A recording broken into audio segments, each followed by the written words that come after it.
ഗൗരവ് ഗൊഗോയ് അന്തരിച്ച മുതിർന്ന കോൺഗ്രസ് നേതാവായ അസാമിൽ തുടരെ 3 തവണ മുഖ്യമന്ത്രിയായ തരുൺ ഗൊഗോയുടെ മകനാണ്. ഏറ്റവും കൂടുതൽ ഹിമന്ത് ബിശ്വ ശർമ്മ ഭയക്കുന്ന ഒരേ ഒരു കോൺഗ്രസ് നേതാവാണ് ഗൗരവ് ഗൊഗോയ്. കൃത്യമായി ഉത്തരം പറയാനും പ്രവർത്തിക്കാനും കോൺഗ്രസിനെ അസാമിൽ പുനഃസംഘടിപ്പിക്കാനും ഗൗരവ് ഗൊഗോയുടെ അത്ര തീക്ഷ്ണത മറ്റൊരു കോൺഗ്രസ് നേതാവിനും അവകാശപ്പെടാനില്ല. തരുൺ ഗൊഗോയുടെ മകനായതുകൊണ്ട് കിട്ടിയ കഴിവാണോ എന്നതല്ല. തരുൺ ഗൊഗോയിയേക്കാൾ മികച്ച രീതിയിൽ ഗൗരവ് ഗൊഗോയ് കോൺഗ്രസിനെ കൊണ്ടുപോകാൻ കഴിവുള്ള വ്യക്തിയാണ് എന്ന പറച്ചിൽ ഇപ്പോൾ പതിയെ വന്നു കഴിഞ്ഞിരിക്കുന്നു. പാർലമെന്റിൽ തന്നെ നോക്കൂ, ബില്ലുകൾ അവതരിപ്പിക്കുന്നതുമായി ബന്ധപ്പെട്ട കാര്യത്തിലായിരുന്നാലും നരേന്ദ്രമോദിയുടെ ഏകാധിപത്യത്തെ എതിർക്കുന്ന കാര്യത്തിലായിരുന്നാലും പ്രതിപക്ഷത്തെ സംഘടിപ്പിച്ച് മുന്നോട്ട് കൊണ്ടുപോകാൻ രാഹുൽ ഗാന്ധിയുടെ അഭാവത്തിൽ ഗൗരവ് ഗൊഗോയ് എടുക്കുന്ന തീരുമാനം അതിസൂക്ഷ്മമായ കാര്യം തന്നെയാണ്. കോൺഗ്രസിന്റെ MP-മാരുടെ എണ്ണം 100 കടന്നിരിക്കുന്നു. കഴിഞ്ഞ ലോക്സഭാ തെരഞ്ഞെടുപ്പിൽ കിട്ടിയ 52 സീറ്റല്ല, അതിന്റെ ഇരട്ടിയിലേറെ സീറ്റ് ലഭ്യമാകുന്ന സാഹചര്യത്തിൽ ഒരു വിശാല പ്രതിപക്ഷത്തെ നയിക്കുക എന്ന ഉത്തരവാദിത്തം, ഒരു ഭാരിച്ച ഉത്തരവാദിത്തം കൂടി രാഹുൽ ഗാന്ധി കൃത്യമായി നടപ്പിലാക്കുമ്പോൾ അദ്ദേഹത്തിനോടൊപ്പം തോളോട് തോൾ ചേർന്ന് നിന്ന് പ്രവർത്തിക്കാൻ ഗൗരവിനാകുന്നുണ്ട്. അതുകൊണ്ട് തന്നെയാണ് ഗൗരവ് ഗൊഗോയ്ക്ക് ആ സ്ഥാനം വ്യക്തമായി കൊടുത്തിരിക്കുന്നത്. കഴിഞ്ഞ ലോക്സഭാ തെരഞ്ഞെടുപ്പിലും ഗൗരവ് ഗൊഗോയ് MP ആയിരുന്നു. അദ്ദേഹം മികച്ച രീതിയിലുള്ള പ്രവർത്തനമാണ് കാഴ്ചവെച്ചത്. ലോക്സഭയിൽ തന്നെ ഏറ്റവും മികച്ച പ്രഭാഷണം നടത്തുന്ന വ്യക്തികളിൽ ഒന്നായി ഗൗരവ് ഗൊഗോയ് ചുരുങ്ങിയ കാലം കൊണ്ട് തന്നെ മാറപ്പെട്ട് കഴിഞ്ഞിരിക്കുന്നു. അതുകൊണ്ടാണ് പ്രിയങ്ക ഗാന്ധിക്ക് നിലവിൽ പ്രതിപക്ഷത്തിന്റെ മുഖമായി മാറാൻ കഴിയുമെങ്കിലും ഗൗരവ് ഗൊഗോയ് ആ സ്ഥാനത്ത് തന്നെ തുടരാൻ കോൺഗ്രസ് നേതൃത്വം കൃത്യമായി പറഞ്ഞിരിക്കുന്നത്.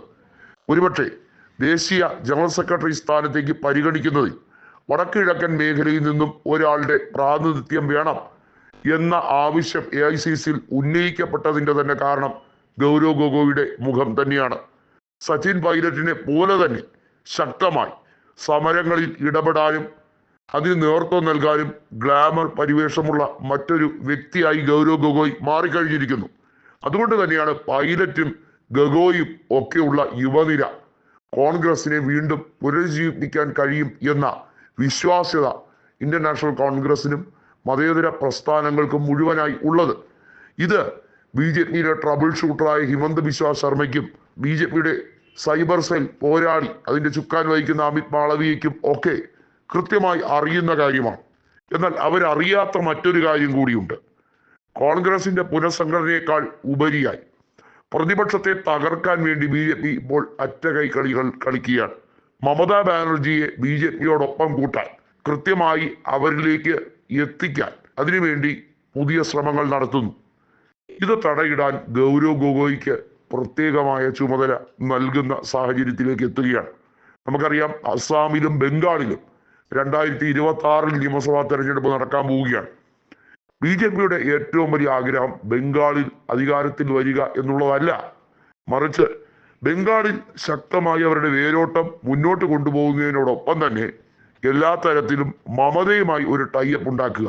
ഇപ്പോൾ അവിടുത്തെ ഗവർണറായ ആനന്ദ ബോസ് മമതാ ബാനർജിയുമായി ഒരു രമ്യതയിലേക്ക് കൊണ്ടുപോകാൻ ശ്രമിക്കുന്ന അതിന്റെ ഭാഗമായാണ്. എന്നാൽ കോൺഗ്രസുമായുള്ള ബന്ധം അല്പം വഷളായി തുടങ്ങിയിരിക്കുന്നു എന്ന് വ്യക്തമാണ്. അതിന്റെ കൃത്യമായ കാരണങ്ങൾ പഠിച്ച് കൃത്യമായും ബംഗാളിന്റെയും മറ്റ് വടക്കുകിഴക്കൻ മേഖലകളിലെയും പ്രശ്നങ്ങൾ പരിഹരിക്കാൻ വേണ്ടിയുള്ള നീക്കം അത് തുടങ്ങാൻ വേണ്ടിയും മണിപ്പൂർ കലാപം ഉൾപ്പെടെയുള്ള പ്രശ്നങ്ങൾ, വടക്കുകിഴക്കൻ സംസ്ഥാനങ്ങളിലെ പ്രശ്നങ്ങൾ, അതിന്റെ ആഘാതം അത് BJPക്ക് രാഷ്ട്രീയപരമായി അത് സോൾവ് ചെയ്യാൻ കഴിയുന്നില്ല, അല്ലാതെയും അവിടുത്തെ സർക്കാരിനൊന്നും ചെയ്യാൻ കഴിയുന്നില്ല. ഇത് ദേശീയ വിഷയമായി ലോക്സഭയിലേക്ക് കൊണ്ടുവരാൻ രാഹുൽ ഗാന്ധിയേക്കാൾ മികച്ച രീതിയിൽ ഗൗരവ് ഗൊഗോയ്ക്കാണ് പാർട്ടി അവസരം കൊടുത്തിരിക്കുന്നത്. അത് നന്നായി വിനിയോഗിച്ചാൽ ഒരുപക്ഷെ ആസാമിൽ അത്ഭുതകരമായി അധികാരത്തിലേക്ക് വരാൻ സാധ്യതയുണ്ട്. അങ്ങനെ വന്നാൽ തീർച്ചയായും മുഖ്യമന്ത്രി സ്ഥാനം ഗൗരവ് ഗൊഗോയ്ക്ക് തന്നെയായിരിക്കും നൽകാൻ പോകുന്നത്.